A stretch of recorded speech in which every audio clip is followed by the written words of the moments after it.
This podcast is supported by The RealReal. Meet Christine. She loves shopping. And this is the sound of fashion overload. Too many fabulous things, not enough space. So Christine started selling with The RealReal. I've always loved collecting designer pieces. Gucci bags, Prada heels. But my style keeps evolving. Selling with The RealReal? Game changer. I earn more, and they do everything. Seriously, just drop off your items or schedule a pickup. We handle the photos, descriptions, pricing, even shipping. You just sit back and watch your items sell fast to our 40 million members. And I get peace of mind knowing I earn more selling with The RealReal than anywhere else. Exactly. That's the sound of your closet working for you. The RealReal. Earn more, save time, sell fast. And right now, you can get an extra $100 to shop when you sell for the first time. Go to therealreal.com to get your extra $100. Therealreal.com. That's therealreal.com. This podcast is sponsored by Talkspace. Last year, I went through many different life changes. I needed to take a pause and examine how I was feeling in the inside to better show up for the ones who need me to be my best version of myself. When you're navigating life's changes, Talkspace can help. Talkspace is the #1 rated online therapy, bringing you professional support from licensed therapists and psychiatry providers that you can access anytime, anywhere. Living a busy life, navigating a long-distance relationship, becoming a first-step father, Talkspace made all of those journeys possible. I could speak with my therapist in the office. I could speak with my therapist in the comfort of my home. I was never alone. Talkspace works with most major insurers, and most insured members have a $0 copay. No insurance, no problem. Now get $80 off your first month with promo code SPACE80 when you go to Talkspace.com. Match with a licensed therapist today at Talkspace.com. Save $80 with code SPACE80 at Talkspace.com. Hi, everyone. I'm Selene Castrovilla. I'm Pascal. And this is Life in Jest, a show where we subscribe to Chaucer's sage words in the Canterbury Tales. Many a true word hath been spoke in jest. And today we are thrilled to have Lilli McGregor, Executive Director, Communications and Operations of Election Truth Alliance, as our guest. You may recall I spoke about Election Truth Alliance, I think about 3 episodes ago, and so exciting to have the person here that can really tell us everything about it. It really is. Welcome, Lilli, and please tell us about yourself and Election Truth Alliance. Thank you so much for having me. It's great to be here. Yes, my name is Lilli McGregor. My background is political science, history, and in my real person life, I work as a civil servant up in Canada. Wow. Yes, and my role in Election Truth Alliance, I'm one of the co-founders, as well as the executive director, as you said, of communications and operations. And I usually like to define what that means, because those are 2 words that can mean a whole lot of things. Communications really just means how we talk about what we do to people and do to other people. And then operations really just means the crunchy stuff of, how many times do we have to validate the data before it goes out the door? Oh, no, I can't share a file with you effectively. How do we do it? The really basic steps of how we do the work. And do you want me to talk a little bit about the ETA and what the group is? Absolutely. Yeah. Tell us how it got started and everything about it. Absolutely. For sure. Well, the Election Truth Alliance is a nonprofit, nonpartisan organization dedicated to election integrity. And it's a group that was started in the wake of the 2024 U.S. presidential election after there were no hand recounts of major races. And as the data came in for those elections, a number of us started to identify some concerns about anomalies in the data, some security breaches that had occurred prior to the election between 2020 and 2024. And I can get into it with prompting questions, but basically there were 3 of us that came together and basically had the realization that, hey, this is bigger than any one person. We need to work together, and probably the best and safest way for us to do that is by coming together and forming an organization. And so we started sprinting, and we haven't stopped since. So I've consumed all your videos, amazing stuff. Wow, I am all in with you guys. Because I'm one of those people, when you first hear the questioning this, whatever, you go to the default, like, oh, come on, but you guys are showing us everything. I don't understand, and we'll get into this after, but I don't understand how anyone could not believe what you're saying, because you're not saying there definitely was something. You're just showing evidence that things should be checked. Why wouldn't anybody want that, right? So, I mean, I was upset. Of course, I didn't understand how everything came about, but you're saying you actually saw anomalies before you even looked at statistics? Like right away in the wake of it, you knew? I would say no. There's other people in our organization who, whether it's pattern recognition or whatever it may be, felt concern very fast. I was not among those people. Okay. The things that stood out to me fastest were probably how all 7 swing states was one of the things that was like, that's quite unusual in American elections. And I mentioned that I'm Canadian, but I'm a politics hound and I watch elections. And so, I watch the results come in live, like I have every U.S. election since 2012. Oh, wow. And so it was already quite different from those previous experiences in some ways. But I think all 7 swing states with the margin as close as it was really surprising. I would have been less surprised or concerned if it had been like, oh, it's 3 and 4, it was close, but that would have seemed like it would be more reflective of the environment to me. And then I think the other thing that did stand out to people quite quickly, not right away, because, it takes a little while to count election results. People sometimes, I think, expect you to have all of the final numbers, on November 6th. But, a lot of those states are still counting their mail-in ballots. They're still counting absentee. It takes a while to report things. One of the earliest pieces that did sort of flag people was the down ballot difference between the votes cast at the presidential race and then at the down ballots. So that could be for Senate, for governor. And I want to be clear, I'm a political scientist, and anyone who says to me, like, can you imagine someone putting, a Democrat at the top of the ticket and Republican down ballot or in the reverse? Like, I can't imagine. I'm like, yes, I can, actually. I can imagine that really well, because we know these people definitely exist. They absolutely do. Yes, but not in the numbers, right? It's the numbers and the consistency, which it's a hard thing to communicate to people. And we've had to play around with how we represent some of that data and charts. Because it really is the consistency across the board that is so unusual. Because generally speaking, when you look at that down ballot difference, and just to articulate that out to the listeners, that might be areas where maybe in one place more people voted for the Democratic Senate candidate than they did for the presidential candidate. That can happen for all kinds of legitimate reasons. Maybe that person is super popular, right? Or maybe there was like a local scandal that really affected a certain group within that area, and that reflects in the voting patterns.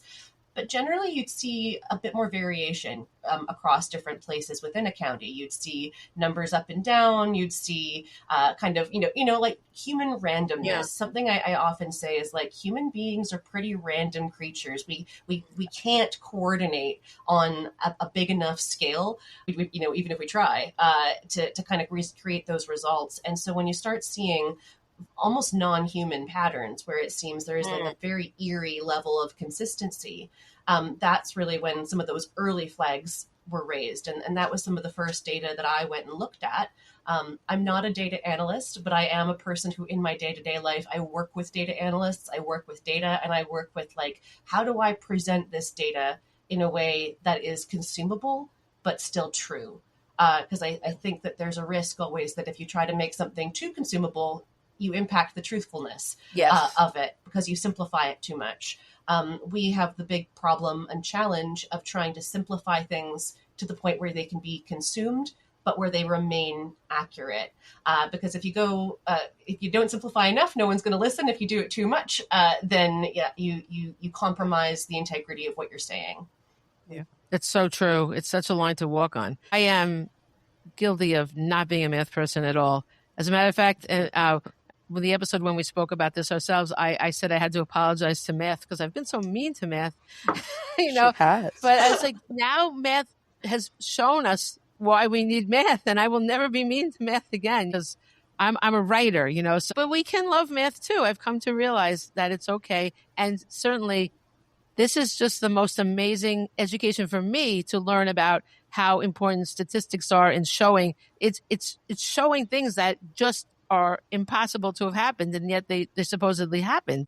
But I do understand, because some of the videos that I've seen, I get very confused in those charts. You know, I get like, you know, it's hard to follow. But I'm the kind of person that if I get the general understanding of it, I know I'm never going to understand all the math. It's just not going to happen. You know, I could go to school for a whole degree, which wouldn't happen because they'd throw me out of the classes. I'd fail. But I just don't have a head for that. But some people want to, like, I have to understand. Da, da, da. I'm like, well, you know, I don't know how much you're going to really understand here. That's like saying, you know, are you going to go, you know, install your own heater? Are you really going to understand all that stuff? But you know your heater works, right? You know, so. You know, it's so challenging in terms of, you know, charts are one thing where we know it's so powerful to be able to visually communicate something, but it's a bit of a trial and error process, really, of like what lands and what hits with people. And are they taking away the thing that you want them to take away, not in terms of skewing a narrative, but in terms of like people might see something and be like, that looks suspicious. It's like, oh no, that's normal. Like that, that's not the part that we're concerned about, actually. And so it's definitely a trial and error process. And I've found that there are groups of people for every single one of the kinds of charts that we do who will die on the hill of that is the only good chart. All the other ones are bad. Like, you know, no one could possibly get these other charts. And then they'll all bicker for hours about which one is best. So it's a little bit of trial and error, refinement, and you know, we're trying to get better at summarizing the key findings of our longer form reports, because we know we have to have. So for those who don't know, we produce long form reports that really go into like the nitty gritty details of the counties and states that we're looking at, because we know that if we don't put that out, there will be the experts in math, in statistics, in elections who will be like, you just gave me a 2-page summary and you didn't show your math. Like, no way. And so we know we need to have that long form, understandably, right? Like people need to go and check us. Like, and then we encourage it actually, like, please go spot check us. See if you can replicate the findings that we have here. It's all data that comes from state and county websites. It's not like it's a secret. And, you know, we try to be pretty open about how we are, like what we're doing. So to see what people can do. And I'm happy to say that we have started to get a lot of people just being like, replicated your findings, like looks good. You know, which is awesome. And we're even starting to get people being like, hey, I did New Jersey. Hey, like I did a first pass looking at like my county in Florida or whatever it may be. So that's exciting to see that some people who do have those skills are starting to, take those tools up and use them to look at their own areas. Absolutely. But I that's very powerful. Right? Yeah. I think it's empowering. Yeah. I think so. And I will say, I've been posting about you guys for a while steadily on Facebook, and people are starting to be way more positive. I'm like, thank you. Finally. It's just like repetition. And then I got flagged by Facebook for post. I boosted, all it was the podcast episode all of a sudden I'm shut down completely. I'm like, damn, the conspiracy. But I've had to do so much. I had to get a verification code in the mail. I had to answer unanswerable questions about my life. I had to get something. I had to get something notarized. And now I'm going to have to put publicly, like, it's not a big deal, but take responsibility. Like, I am the one behind these ads. Like, okay. But luckily they're not going to put my actual address, because like that I would draw the line. I don't really want, who needs that? Mm-hmm. But it's been a lot. But I'm determined because only so many people see your posts. I want to boost them. I want more people to see. So I'm determined. I've been doing this for like a month trying to get it together. You're describing something that is we've encountered as well, which is the different platforms have different censorship expectations when it comes to words like, that you wouldn't expect necessarily, like votes and election. Yes. And we had our TikTok shut down. Wow. Really? Like completely banned. And it was actually because they've got a couple of initially it was because of things, they have a censorship around words like bomb. And so we played a clip of a news report from Pennsylvania talking about bomb threats, and that they banned our account. We weren't able to get back on appeal, and it's like, this is the news. Like it's on, it's on the news. But we appreciate that these different platforms have different expectations and different things that we have to do. So we have relaunched our TikTok. And what we're doing is we're using it as a space to point to other areas, just because it becomes, you have to kind of learn a different language to be able to talk about these things there. So we're using it as like, hey, Nathan's on YouTube and he's just, posted some stuff about Kentucky or whatever it may be. And then and keep it pretty high level, because otherwise you really do risk like getting something notarized. That's bonkers. I know. And they said they're going to show this information for 7 years, make it available to people. I'm like, all right, but whatever. Really? I do live in a very Republican town. They already know that I'm the one Democrat that comes. But anyway, this goes beyond Democrat and Republican. This is democracy, and people should care. And if people believe that it wasn't tampered with, and that's absolute right, and maybe it wasn't, then let's prove that. All right. What is the big deal? I really do feel that very strongly because, and maybe it's a little bit cultural. I live in Canada, and like, boy, do we recount votes when we're not certain. I think you should. Yeah, of course. Yeah, I love Canada. I've been there several times. Lovely. I've been to several areas. I love it there. It's a wonderful place. I love my country. Yeah, and I love how we do elections. I love that we hand count our paper ballots. I love that amazing. We're not afraid to recount things because, ultimately, if you won, a recount's going to show that you won, right? Like recounting the ballots will show that you won. Use it as a victory lap. Like, why not? Be like, look at how well I did. I'm amazing. Remember how I won here? Like, exactly. There's nothing to fear. If you won, then there's nothing to be scared of. And I want to highlight something that you said before, Selene, which is, the fact that we're not saying so-and-so did this and they therefore, this happened. We don't know what happened, but what we see is that there are things in the data that we can't explain that that appear to be patterns consistent with vote manipulation, that, other countries have developed methods of analyzing elections. Yes. And we're ticking some of those concerning boxes. And so why not check? What is there to lose? What are you afraid of to check and exactly. See? We're going to get into a little bit more about what's happening specifically in areas, but I would like you to, there's one other thing that's been spoken about a lot in the videos, and that's the Russian tail. Can you explain that? I can, and I'm going to try and do it verbally because it's something visual. I'll say the Election Truth Alliance has a YouTube channel, so you can actually watch videos that will show you. You can see all the charts and things. True. You can go into our YouTube and just search Russian tail, and you will get a video of my co-founder Nathan explaining the Russian tail to you. Sure. The Russian tail is a pattern that shows up in places like Russia, Russian elections going back to 2000, and areas where we suspect Russian interference in elections, like in the country of Georgia's recent election. And in Russia, what we know they do, because we have videos of this, we have eyewitness testimony, you can see them on YouTube actually, is they stuff the ballots physically. It is physical ballot boxes in Russia that's not machines like you have in the United States. And someone will come in and they will take a bunch of ballots for Vladimir Putin or whomever it may be, and they stuff the ballot boxes in those places. And so they come in and they physically will stuff those boxes. And so what happens there is that because they've added a bunch of votes, right, it looks like a lot of people have turned out to vote. Like sometimes an unusually high number of people, like 90, 95, 100% of people who can vote have voted. And if you've ever tried to get people to vote, you'll know that it's actually very hard, and it's very unlikely that you're going to get 100% of people who can vote turning out to vote in an area. And these Russian statisticians, using some methods that had previously been identified by some American folks as well, began to kind of chart what their own elections looked like, because there were eyewitness testimony of people stuffing ballot boxes. There were videos of this, and they wanted to try to get a sense of, well, can I quantify it? Like how big is the rig here? How big are they doing this? What does this look like? And how has that changed over time?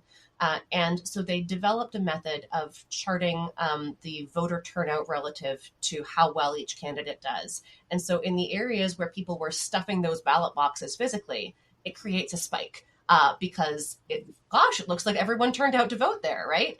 And they really love Putin a lot. Wow, that's crazy. Yeah, wow. Wow, they love Putin. And so you will see that in areas of unusually high turnout, disproportionate benefit for one candidate. And when you map it on a chart, it creates a little tail. The tail gets so big sometimes, especially as Russian elections went on, that the tail gets bigger than the not tail. Like it gets bigger than the beast. Right. So when you start seeing this trend appear in Russian elections in 2000, it's quite modest. It's a little bit of a bump to Putin, not a huge one. By the time we see there was a Russian referendum in 2020 that was intended to be about, should we amend the constitution so that Vladimir Putin can run for more terms, basically. And the tail is huge. It is like they really wanted to get that through in 2020. And so that trend of areas of high turnout, often unusually high turnout, disproportionately benefiting one candidate to the point where it kind of breaks the expected trend. That's a Russian tail. And it's a journalistic term to describe this statistical phenomenon. And the reason it's relevant in American elections is because we are finding it and identifying it in key swing states. We have identified that Russian tail. It doesn't mean that it's done by Russia. It just means that it's a trend that you see. Yeah. Just a name because it happens there so much. Right. And it's reflective of their patterns of vote manipulation, right? Like you can manipulate the vote in different ways. You can flip votes. You can misreport them. You can add votes. You can delete votes. But it generally reflects this trend of how Russia tends to influence their elections and manipulate their elections. And we're seeing that in places like Philadelphia. We're seeing it in places like North Carolina, which we're very close to finalizing and releasing our report on. Wow. And so when you start to look and see, like, I think my colleague Nathan had a really good way of saying it, where, if we saw this trend in Venezuela, we would call it, election manipulation. But because we see it in Philadelphia, we're calling it politics. Like, why is this so different?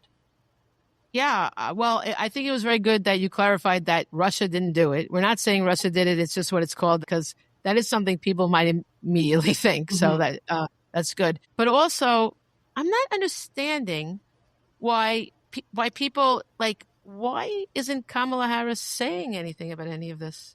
Is there, what do you think is going on? I think that, so my perspective is that this is multifaceted, but a really big thing is that the 2020 Stop the Steal movement really poisoned the well in a lot of ways for talking about election integrity. Because you did have people, there is a big push that I noticed of, we're not like them. We're not like them. We're going to accept the results when we see them. We're not like them. We're not going to attack the integrity of our elections. And there's a certain amount of, we want to have evidence. We want to like that. Absolutely. That is a good thing. However, my concern is that, are you going to give someone else the power over you to say that, like, I don't want to have someone call me a name, so therefore I'm not going to look into really serious security concerns with not just this election, but all future elections? Exactly. That's funny because we had this conversation recently. Yeah. Do tell. Right. Yeah, because it seems almost that Trump was over protesting, so it became completely egregious, like, for us to ever question anything. It was sort of preparation for something like this happening, where he just figured whoever's planning for him, they're not going to open their mouths because they're the ones that are the good ones. You know what it is? Okay. What is that saying? When they go low, we go high. I don't think that works, because we have to, I'm not saying we go low with our tactics, but we have to check what's going on low. When you're high, you're not really looking at what's happening low. And I think we have to look. And I understand you want to be above it all, but what are you really gaining by that? We're just saying, check it. I'm not saying Kamala Harris should say, j'accuse, and I'm not doing that. I'm just saying, maybe say, hey, would it hurt to check? How about endorsing it? Because that would give more validity. Like, because my own son, who is so reasonable, said, "You sound like Trump in the last election." I'm like, never say that again. I'm like, but there are real statistics here. I took the time to watch every video you guys had. I read every article. I didn't just jump into this. A friend was telling me, but when she said it's a bunch of statisticians, I'm like, well, those people aren't into conspiracy theories. Those are the people that are going to always check everything, So I just don't understand where the Democrats are coming from, because our country is in grave peril right now. Would it hurt to check? And what about the midterms? What's going to happen if we don't check? Absolutely. And I think that there's another aspect as well that we don't talk about as much, because the first one is, as we talked about just now, there's that, we even have a phrase of, every accusation is a confession. There are common ways of talking about this, but there seems to be a protection field around the topic of elections where that fear of being called conspiratorial, that fear of being called, like, it's almost used as a hand wave to dismiss things, where, sometimes it's like, hang on, you can't just say conspiracy and wave it away and then, fail to kind of look at things that are actually of grave importance. And as you say, especially for the future, for midterms, as well, there is a real fear in the Democratic Party, as there are studies that show that the more confidence people have in their elections, the more they're going to be willing to go out and vote.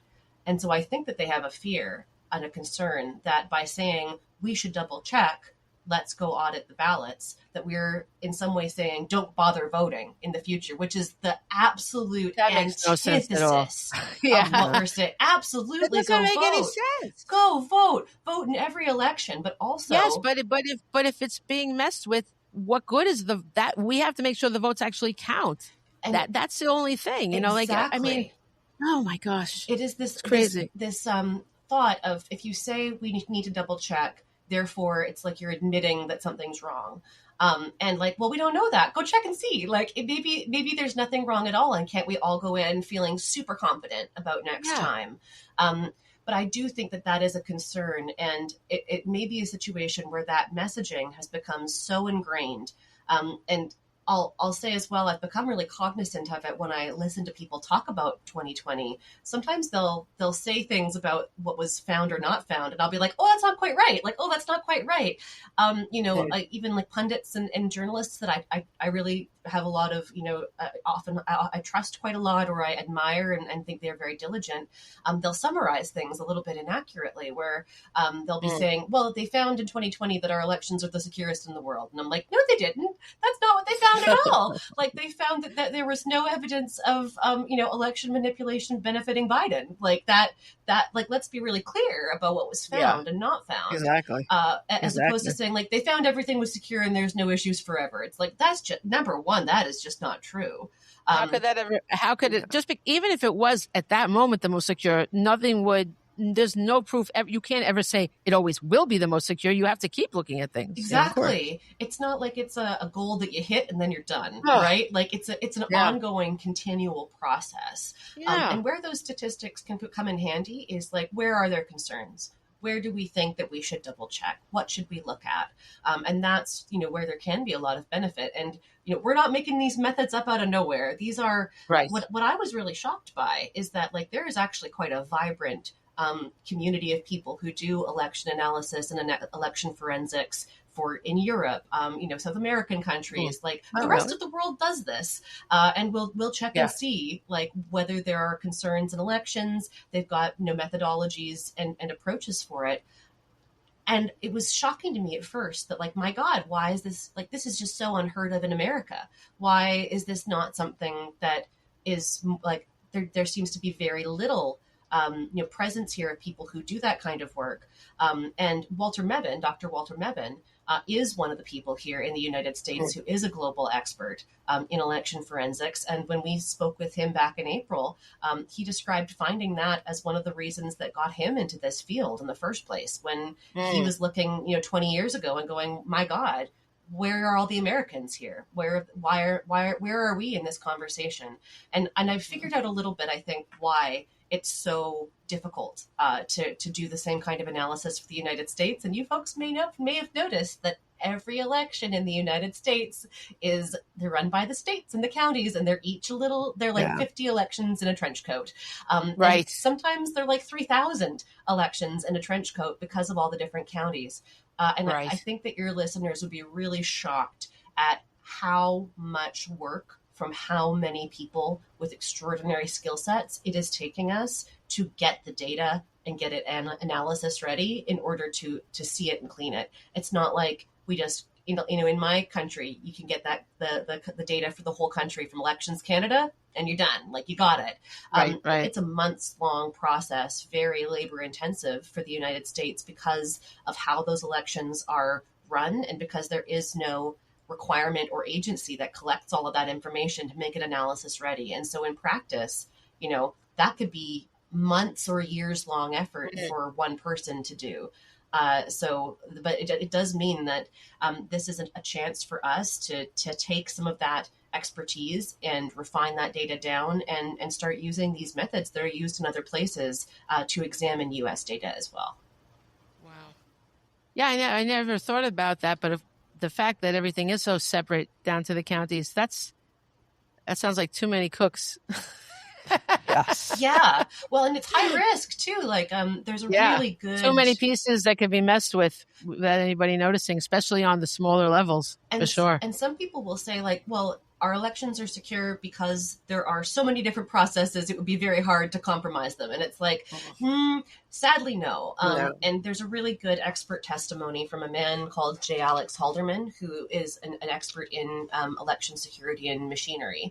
And he clarifies in testimony to a bipartisan committee of the U.S.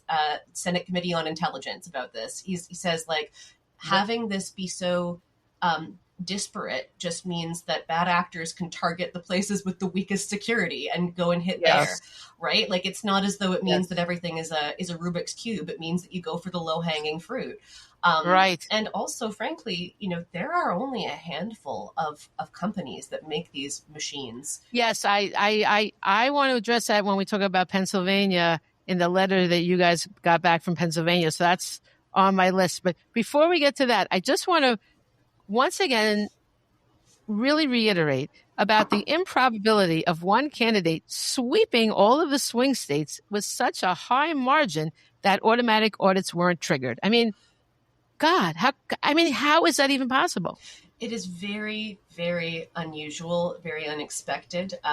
So when we were looking into this, I'll give you a little bit of the behind the scenes of how we were like looking into this and seeing it. We wanted to know, like, when was the last time that this happened, that one candidate swept the swing states? And for a little while, we were thinking that it was 1984. Because Ronald Reagan in 1984 won 49 of 50 states with did he? Yeah, with 58 or 59% of the vote for the country, like absolute landslide, and won so many states. So we were thinking that was the case. We got some pushback from someone who was like, "Hey, I was around for that election, and Minnesota, the one state that didn't flip, was considered a swing state at that time. Actually, Mondale held it." It's like, oh well, whoopsies, are bad. And so, but that, it's always hard looking back because historically the context that you have for each election about what are the swing states this election gets tricky to kind of to parse and pull back over time, and you have to be kind of cautious about it. But like the last time, other than that, like you start having to look back before then, and you start looking and we need to do more like research and really confirm this, because as I say, it gets hard to kind of confirm what the swing states are. The last time may have been FDR, Roosevelt, in the 30s, when he won with 59% of the vote and swept like in a huge crushing victory. That could have been it. But I think that gives you some sense of like, even with 49 of 50 states, you may not have won all the swing states. Crazy. I mean, and let's look at it here. Like, there were a substantial amount of people that said they were not going to vote for Donald Trump. Like, how did this happen? Mm-hmm. You know what I mean? I think that you said something really important that I want to emphasize, Selene, and that is the outside of the automatic recount threshold. So many states, it varies from state to state, but if you win within a certain margin, there will be a recount. And it'll just happen. Like, okay, well, you won by 0.5%, and, we're just going to do an automatic recount there. It's not even just that it was all 7 of the swing states. All 7 swing states outside of automatic recount thresholds. Yeah. Some of them just outside of automatic recount thresholds. And that means that you have really had to hit a very precise window of, if you won those states, and we know that nationally, Donald Trump won with 49 and change % of the vote. I've run the numbers for the different swing states. It's pretty similar to what he won by in those various states, like between 48 to 51 or 52%. And in the process of doing that, for every single one of these, it wasn't close enough for an automatic recount. It was outside that threshold. Yeah. That is a level of, like, how convenient. That's really convenient. Yeah, exactly. Yeah. But for all of them? All of them. Wow, that's crazy. Yeah. Isn't that bonkers? Every single one of them. It's just funny how that worked out like that, isn't it? Wow, isn't that convenient? Wow. Yeah. And the House and the Senate? Wow. Amazing. Yeah. And the popular vote. Wow. Wow. Okay, so I want to talk about Pennsylvania, and I have first now, and I didn't pick up on this at the time, but I certainly have been thinking about it since you guys have been speaking about things, and I really can't believe how I just sort of accepted everything. Like, I feel like I should have said something sooner, but not like I could ever, not like I'm going to be suddenly heard on stage, like, hello, but I just feel like, wow, I just got so depressed, what I mean? So I think a lot of us do. Yeah. Yeah. So Donald Trump thanked Elon Musk publicly for working so hard for him in Pennsylvania. And then he mentioned how much knowledge Musk has about Pennsylvania's vote counting machines. Vote counting computers. Yes. And there's a video of Musk laughing profusely with someone about he would be so screwed if Trump didn't win, about how much jail time he would serve, and would he be able to see his kids. And then we have little X, who stuck a booger on the Resolute desk, and then he told Donald Trump, "You're not the president," perhaps repeating something he's overheard from his dad. So obviously none of these things are proof at all, but they're certainly worrisome and fodder for a call for an election audit. So what do you think about these things, and why do you think that more Americans are not alarmed by them? So there's a strategy. Am I allowed to swear on this podcast? Absolutely. Yes. Okay. We encourage it. Excellent. Excellent. So there's a strategy that Steve Bannon has talked about a lot, on his War Room podcast, Flood the Zone with Shit. And the point of that is you throw everything at people. You make bam, bam, bam, bam, bam. You could make it so that there's too much happening at all times. You physically can't respond to all of it. You physically can't track all of it. And especially it is a tactic that is intended both to overwhelm and demoralize, make you feel like you can't respond to it all. You lose track of what's important to respond to. It makes it very difficult. And I will say this is actually one of the strategies of fascism is to just put out a lot of things all the time. They don't have to be true. Just make it continuous. And the point is to overwhelm you. The point is to make it so that you can't pick what's important, and you spend time bickering about how to respond. You spend time bickering about what's important, and then 500 other things have happened in the meantime, and it all gets lost. And so that flood, I think, is a really big reason why, if 80 things are happening in a day, how can you physically keep track of all of them if you have a life? You have a job, you have family, and other things that you care a lot about that are going to all take attention. So I would say that's one thing. And what people don't talk about is it's super effective. Like, it's a very effective method. There's a reason that it's tried and true, right? It does Yeah. overwhelm people. And I think we have to have compassion and grace for people. Like, I understand. I'm just, all I want to do is raising the alarm bells. absolutely. But don't you feel exhausted by it? It's Yes. exhausting. Yeah. It's exhausting. And I mean also for both of you, like, I think there's a level of compassion. I know you were saying earlier, so then, like, I wish I had noticed earlier, like the zone has been flooded. The fact that you're recognizing now is huge. And I'll say as well that, like, one thing that I think we learned in the first Donald Trump term is that when so much is happening every day, like, there's just too much news to cover. Like, it gets too difficult to track all of it. And it reminds me a little bit, this is a slight tangent, but if you've ever listened to Rachel Maddow's podcast, Ultra, it goes and talks about the ultra right wing, the rise of American fascists in the 30s and 40s. And some of these news pieces were like front page news at the time. And you think to yourself, like, why didn't we study this in school? Why isn't this something we learned about? And it's like, well, if a world war is on, then that's a lot of news in one day. Every day is news about that. And when you look back historically, like, all we talk about is really going to be, like, where did the troops move? What happened then? You're not always going to be following all of those There's more to pieces. it than that. America does not like to acknowledge any blemishes in its own history, okay? Because I write books for a lot of children's books I write, and I wanted to write a young adult book about eugenics. I mean, I couldn't even believe, did you know that the Germans got the idea for eugenics from learning from us? I mean, what? Like, I was shocked when I read that, but I can't get a book contract for this. I didn't learn this in school. No, young people are not learning. There's no shame in things we did, but we have to know them so we don't repeat them. I mean, it's crazy. And my country is not exempt. Germany got a lot of ideas about, controlling populations from Canadian residential schools dealing with First Nations people. Yeah. Apartheid South Africa as well. They were like, inspiration, let's use these tactics. Like, the worst kind of inspiration. But I will say as well, I want to dig into what you mentioned about the vote counting computers, and I'll maybe share with you how that came to our attention.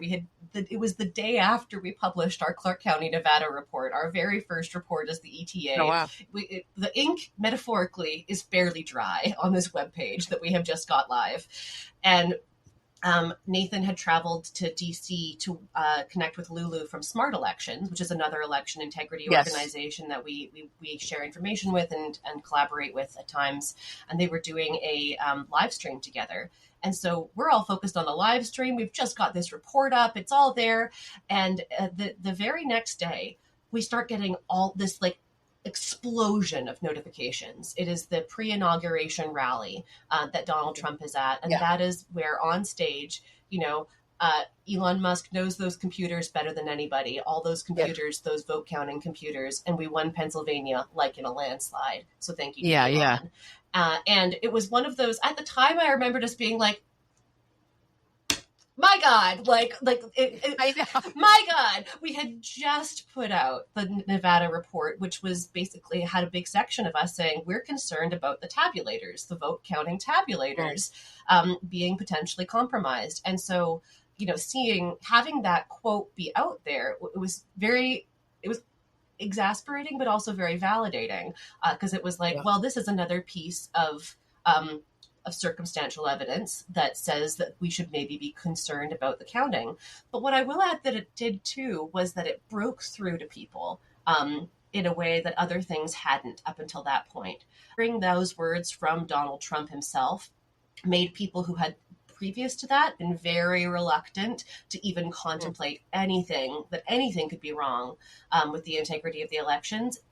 A portion of those people snapped out and were like, hang on, like, what just happened? What did he just say? Why is he talking about vote counting computers? What does that mean?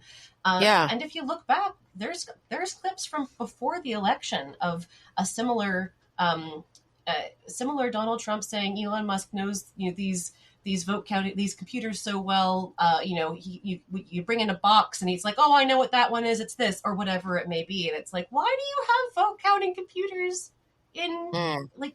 that's not anything you would do for training. And obviously these are just offhanded remarks, but I do think that there is it adds to the body of context, right? Absolutely. It adds to the body of context about behavior. How are people acting? There's an expert on authoritarianism called Ruth Ben-Ghiat. And I remember watching a report where she was speaking and saying it's very interesting watching the Trump regime administration after coming into power and how fast they're moving, how quickly they're moving. And the phrase that she used was something to the effect of, they're acting the way that people act after a coup. Like they're acting the way that people act after a coup has been done. And then she paused and went, which is strange because that didn't happen here. They won an election. They came into power fairly. Yeah. And I'm sitting there watching my screen, wanting to pull my hair out a little bit because it's like, let's double check that. I want to make can we check? I want to make sure. Yeah. Well, that is true, though. That does remind me of a coup. Now that you say that, they have, the rapid destruction of everything. Oh, my God. Yeah. It's unbelievable. You're right. You're right. And it's one of those moments you're like, oh, you're so close. You're so close. I don't get it. I don't get, but people are rightly so upset about him being on the Epstein thing. However, I will say, I think we knew that already. I don't think it was new news, and so what, there's more reason. Why don't we check to see if these ballots, this is something we can actually do. This is something, so, anyway, so let's talk about Professor, I'm still confused about his name. Right? Mebane. And if I may, I'll add one thing before then, which I think is just a good segue between these topics. The fact of the matter was with that Pennsylvania, we won Pennsylvania by a landslide, those vote counting computers. I'll be honest, we had not intended to have Pennsylvania be our next state after Nevada. Interesting. That was not our goal. It was number 6 of 7 on our list. Wow. And the reason was because it was so chaotic on election day. There was a lot of chaos. There were bomb threats across Pennsylvania. There were machine failures. There was a lot of chaos in the data. And we looked at it and went, God, that looks difficult. Let's start with something that looks a bit easier, just to ease ourselves in, get the capacity built. Right. We were looking at other states to do. And then he gets on stage and says, vote counting computers in Pennsylvania. Wow. We all look at each other and we're like, I guess we're doing Pennsylvania next. Wow, that's so funny. Right? I wonder, do you think he was trying to just brag in the most way he could that he had done this? Or, what was going on in this man's head? What's ever going on in his head?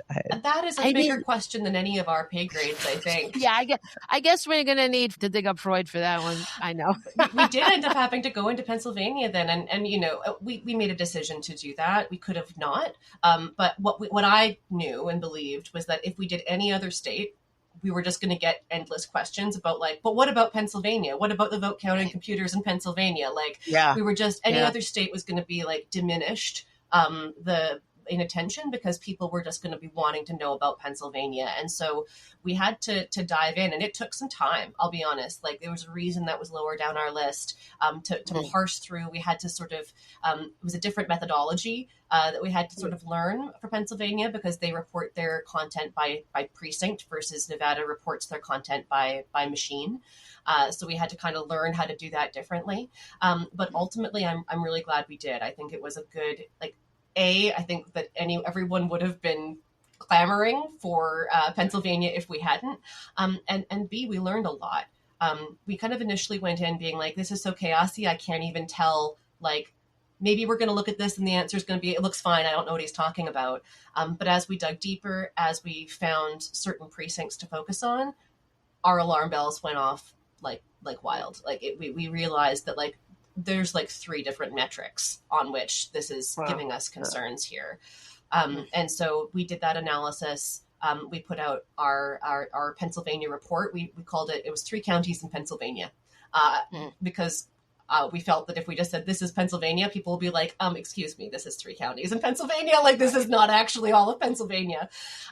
We focused on Philadelphia, Allegheny, and Erie counties. And the reason for those three being the targets was because Philadelphia and Allegheny, Allegheny is where Pittsburgh is. Those have the largest amounts of votes of the counties in Pennsylvania, of which there's 67. And Erie has the fifth largest, but it's a bellwether county. And what a bellwether county is, that means that it is renowned for voting in alignment with the state. So it's sort of like where Pennsylvania goes, so too goes Erie County.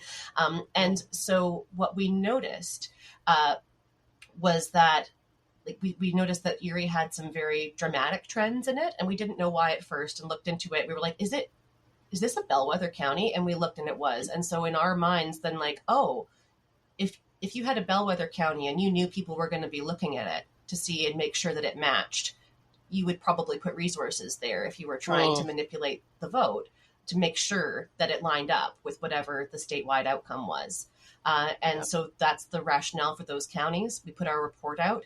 And then, as you mentioned, I'll let you transition into Dr. Mebane, but we ended up going to him to be like, hey, are we crazy? Like, can you like, we want to talk to an expert who has been going over these pieces of information. And I'll maybe let you provide that intro to Dr. Mebane so that I make sure I answer the questions you want to answer. That's really, I'm so impressed by, I want you to explain what he did, because he insisted on doing his own work, of course, but then he looked at a bunch more than just the three, right? Didn't he look, right? So first tell us, I don't have his credentials in front of me. Can you give us his credentials? I can. Dr. Mebane is probably has more credentials that I'm not even going to touch on, but because he's a very credentialed man.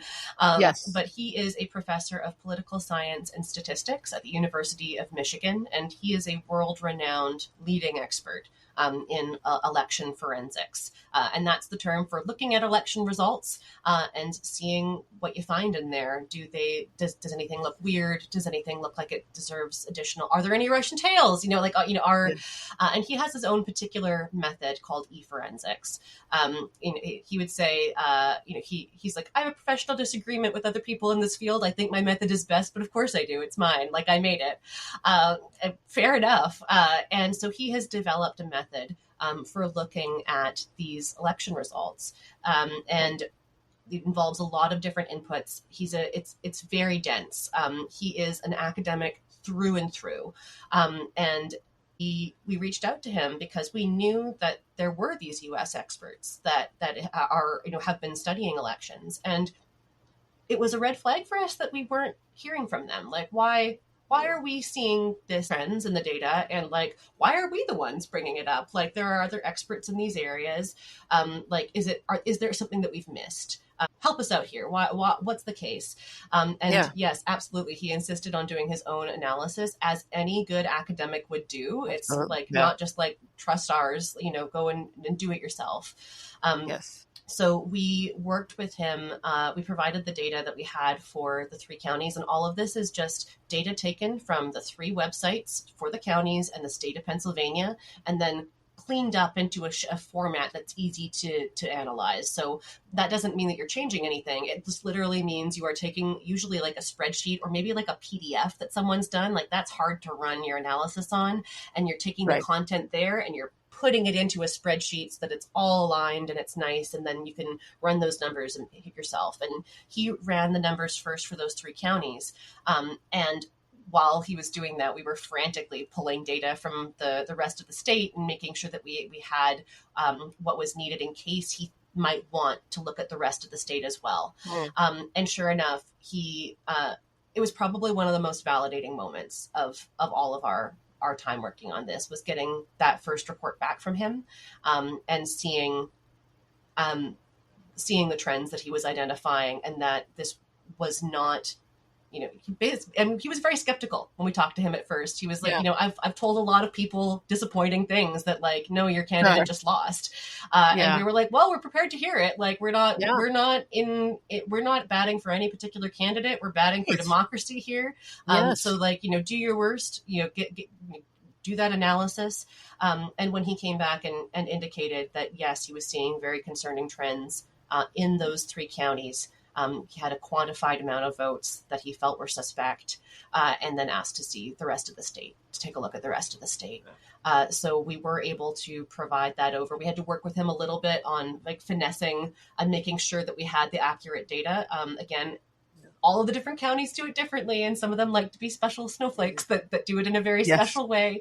But we were able to work with him and get him that data, and then he ran his e-forensics approach for the whole state, and was able to get that back to us. And yeah, I think that we are a group of people that really values expertise, that really values, like, we love a double check. Honestly, give us a triple, a quadruple, a quintuple check, please. But probably like, and having that come through and say, yes, there are concerns here.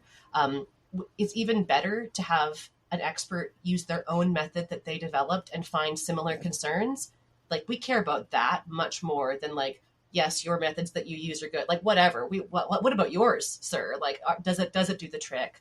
And he's also run a preliminary analysis for North Carolina as well. Oh, wow. Has that has not been released, right? No, we've been sitting on it in order to kind of have it come out at about the same time. He gave us permission to put that out. He hasn't linked it on his website, but he did give us permission to share it. So before we launch the North Carolina analysis, we're going to be reaching out again and saying, just to confirm, are you still good? Wow. Do you want us to put it on the website? Wow. Do you want to post it yourself? What's your comfort level? Very exciting. Yeah. I have a question. Yeah. How many of you are there? Like, how many people are working with you? There's over 50 of us now.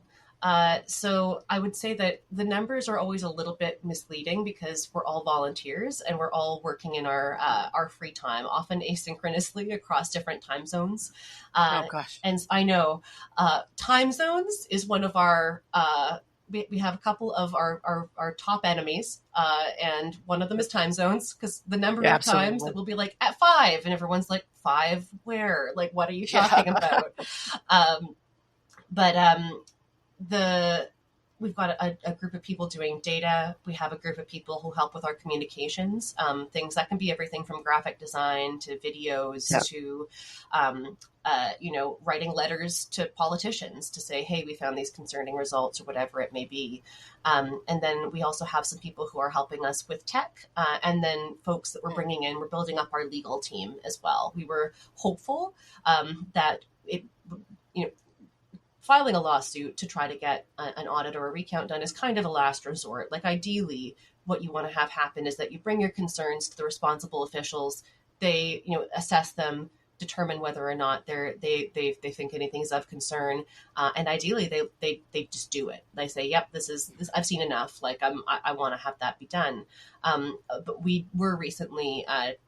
Got a second decline letter from the state of Pennsylvania, who initially said, you asked us the wrong way, ask us a more formal way. And we said, okay. And we asked them the formal way. And then they pointed to their previous decline.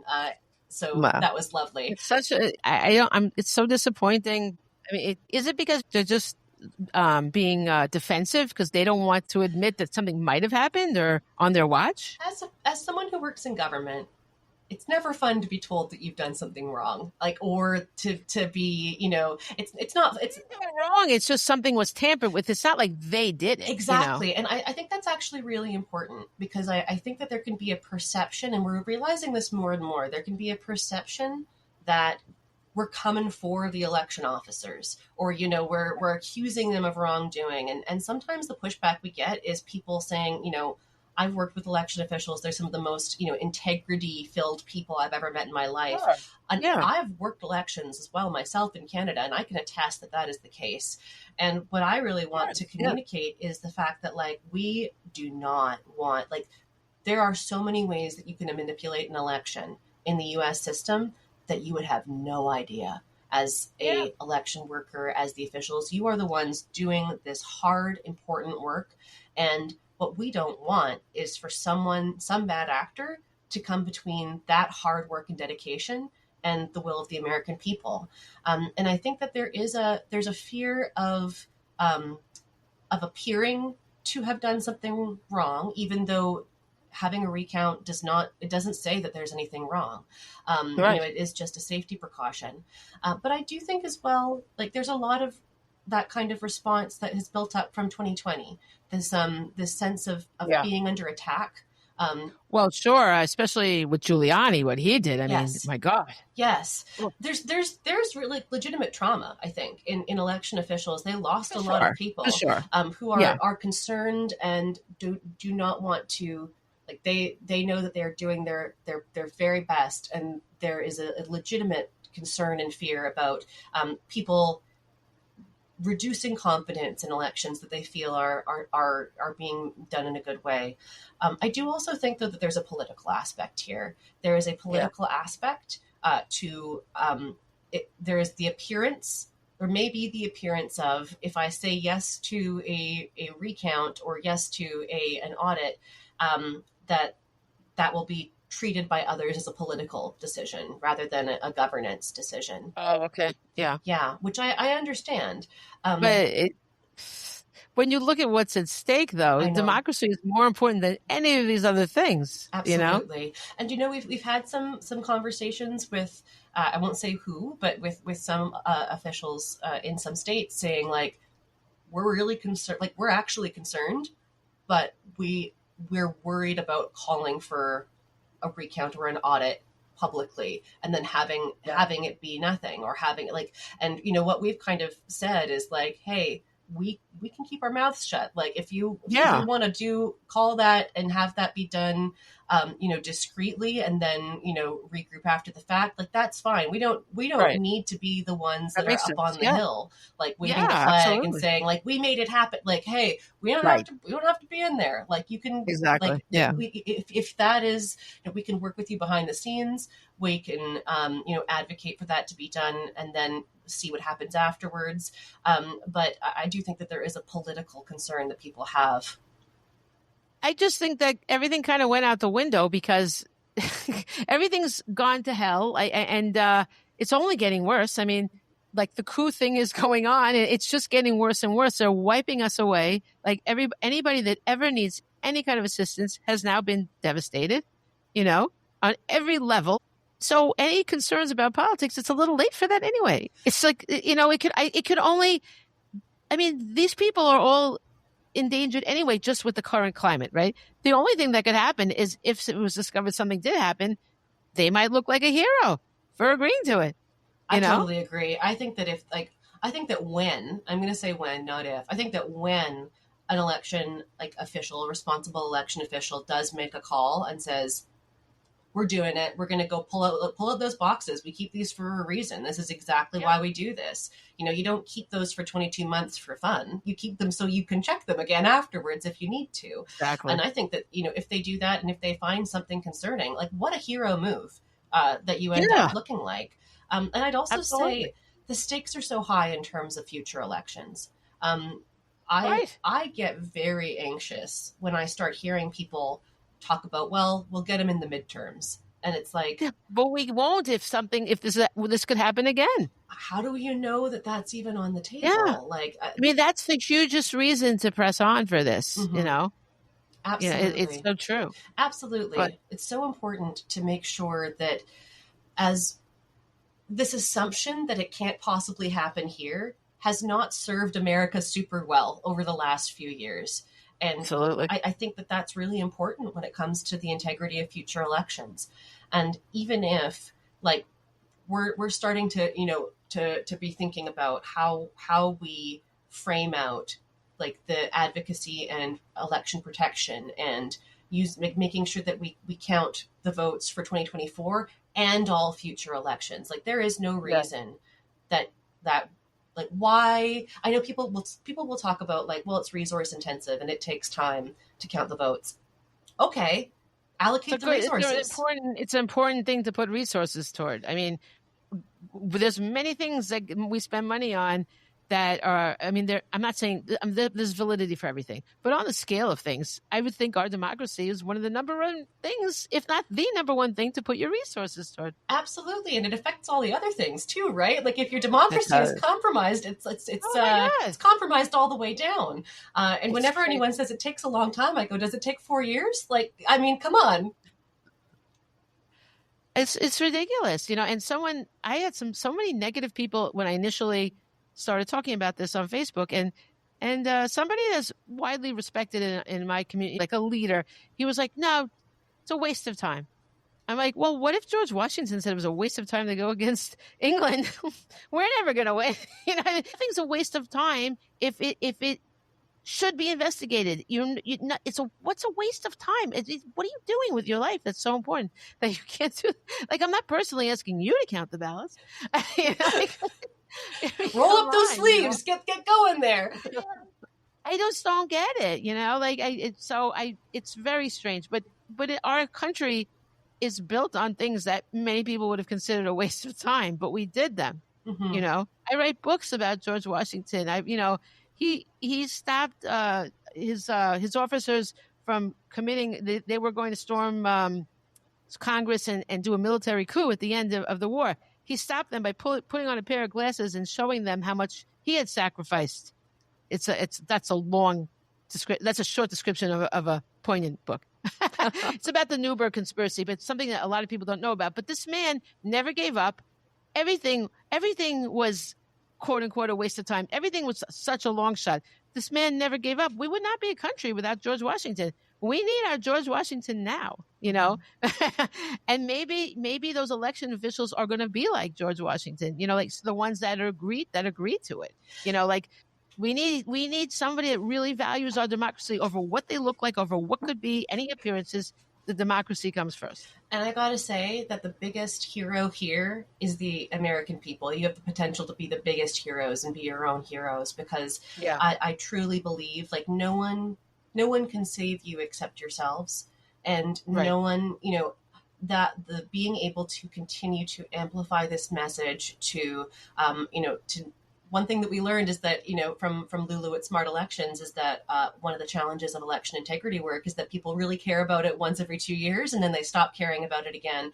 But we need to keep pushing this every minute of every day, for the next little while, and need to make it so that demand for election integrity, for common sense checks and balances to make sure that the results are as they, like the reported results or the results that were cast, are taken and done in future elections. And I do truly believe that like even dictators care about public opinion. One thing that I'll say is like there's a reason. Like why does Vladimir Putin hold elections if they're rigged? I was thinking that when you said it, actually. Yeah. So why do you think he does that? Why do you think he does that? You're right. He cares about the appearance of it. He doesn't want to just be out and out a dictator. Modern fascism uses elections for legitimacy management. You point to your elections. You point to what a good job you did. You swept everything. Everyone loved you. And you point to that, and it's about legitimacy. And I think that we sometimes don't think about things that are intangible as being important, but like legitimacy is actually really important. Are you legitimate? If that can be the difference between people following an order or not, if they think that you're a legitimate leader. We don't think about morale very much.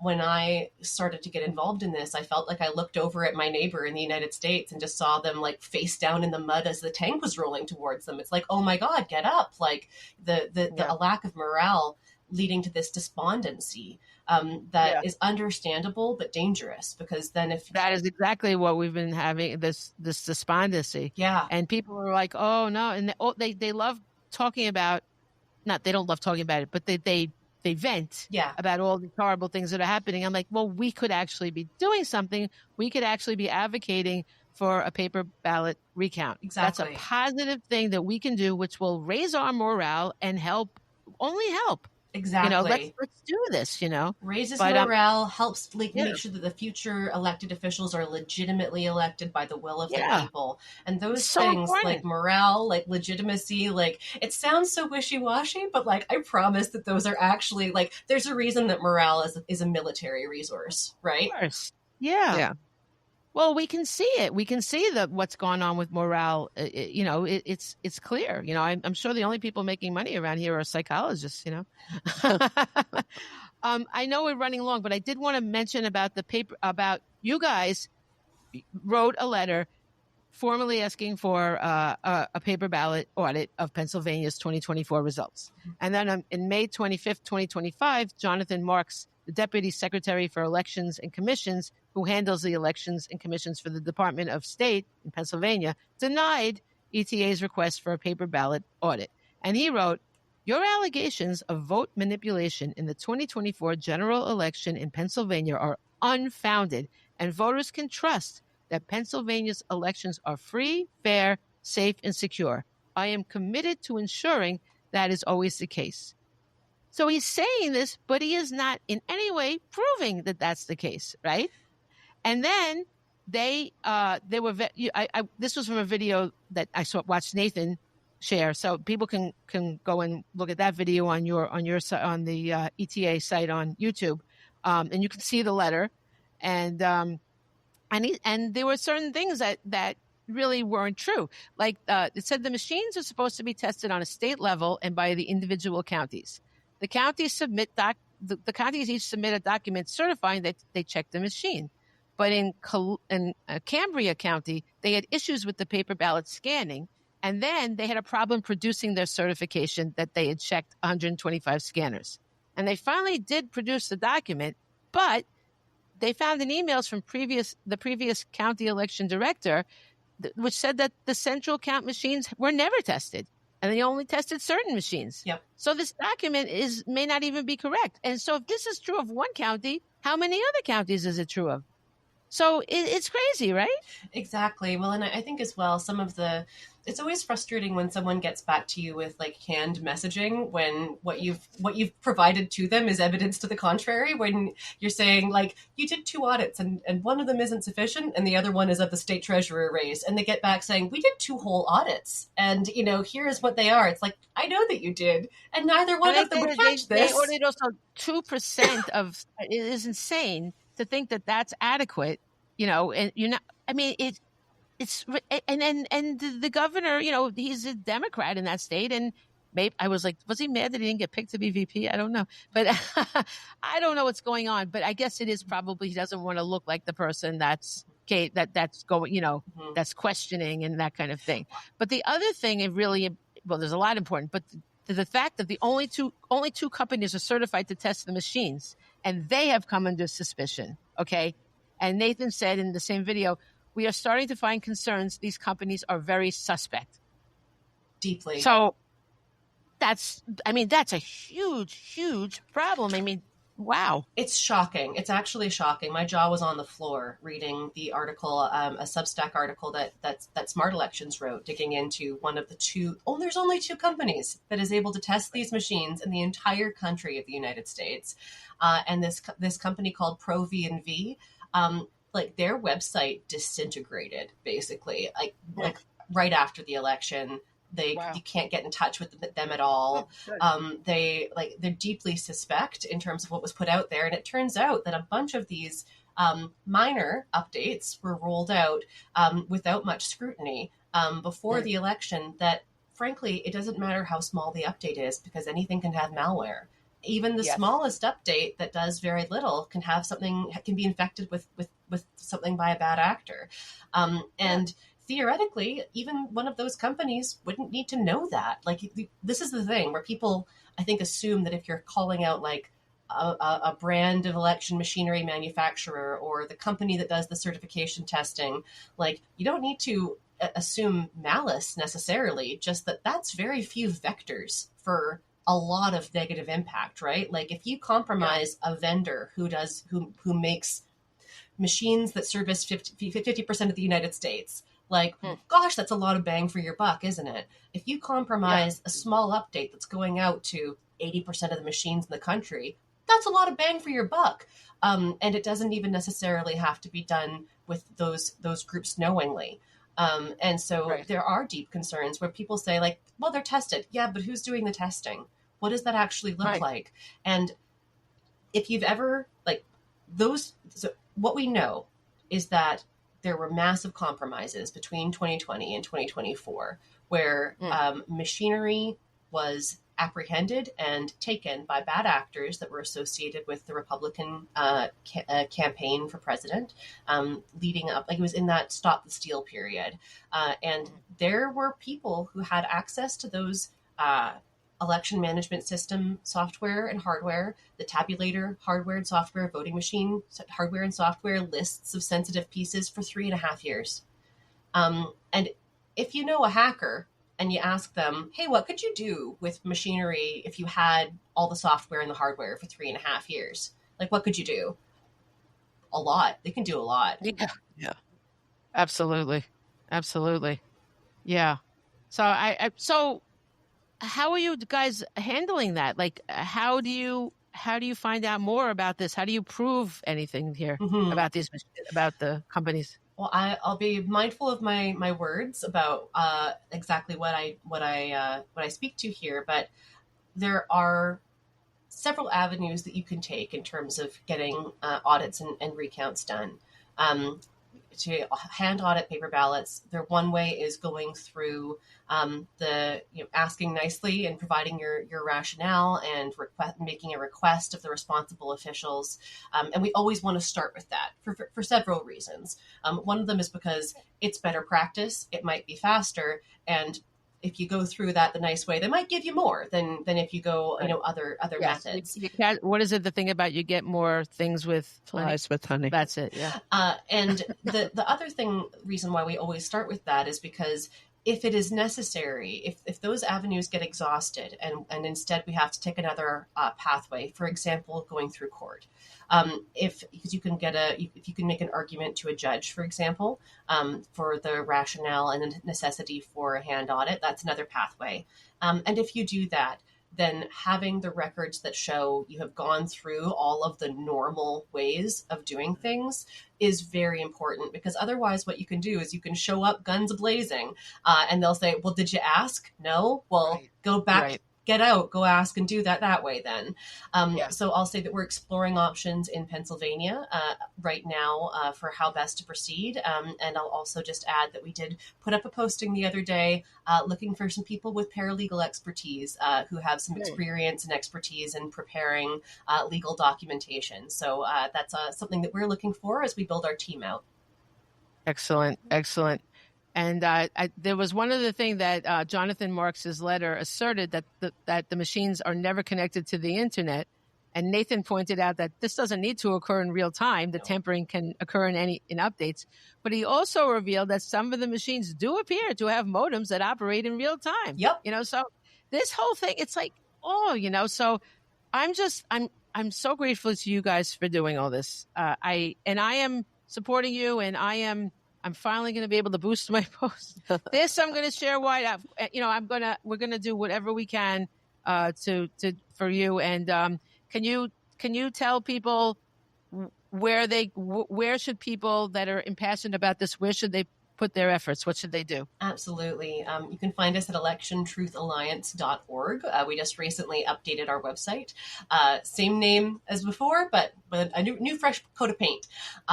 We have on there a donate button that is predominantly focused on raising funds for legal action and audit seeking where necessary. So you can donate. You can sign up to volunteer if you've got a skill set that you think may be of value. We do flag a couple of skill sets now and then about like, hey, we're looking for people with GIS and mapping skills. We're looking for paralegals, whatever it may be. We also do have, shareable pieces of information, posters, stickers for spreading the word, sharing. Like ultimately, people are going to have more confidence and faith in if you are a trusted person to them, what you're sharing over and why you feel that you have concerns, then they may be willing to trust a random on the internet. And so, reaching out to people in your life, planting the seed, sharing what your concerns are, and especially in that looking forward manner where you want to make sure that future elections are secure and taken care of, and that you can have that great confidence. Like, let's work together to ensure confidence in future elections. I would say that that's one of the most important things that people can do, and it doesn't cost a cent. Exactly. So much of this can be done and only can make you feel better for doing it. Yes. My morale is way up. I mean, my anger level. I may need to get more medicine for my blood pressure, but I feel at least I'm not like distraught. I'm not like laying on the floor in despair. So, so thank you very much. We always end our show with quotes. So, I have. Do you want me to start? Yeah, go ahead. Okay, so I have one from William Faulkner. I'm a writer. So he said, "Never be afraid to raise your voice for honesty and truth and compassion against injustice and lying and greed. If people all over the world would do this, it would change the earth." And then here's one for our young people. Kurt Cobain said, Young people. Well, okay, you too. We're all young. I guess it's for everybody. I rephrase that. It's for everybody. The duty of youth is to challenge corruption. And then my last quote is from Jacob Bronowski, a brilliant and renowned mathematician and philosopher who is best known for developing a humanistic approach to science. And he said, "Has there ever been a society which has died of dissent? Several have died of conformity in our lifetime." And go ahead. Nice. I'm going to start with Robin Williams. Okay. Do it. It's kind of sassy. People say satire is dead. It's not dead. It's alive and living in the White House. And the next one is John F. Kennedy. Let us not seek the Republican answer or the Democratic answer, but the right answer. Let us not seek to fix the blame for the past. Let us accept our own responsibility for the future. Nice. And is it Marcel Proust? Am I saying that right? Yes. Okay. The only real voyage of discovery consists not in seeking new landscapes, but in having new eyes. Nice. Let's all have some new eyes and look at this. Let's look at some ballots. Let's look at some ballots. Yeah. So thank you so much, Lilli. Thank you to our listeners, and let's go. Okay. Thank you very much for having me. And to quickly quote a non-admirable person, but who has said some interesting things. It's not who votes, it's who counts the votes, from Joseph Stalin. Oh, wow. Yes. What an interesting person to say that. What an interesting Love person. it. Thank you very much for having me. What an interesting person. Yeah. That's a great quote to end on. That is. He's an OG, huh? In many ways. All right. Thank you, listeners. Thank you so much. Thank you. Bye.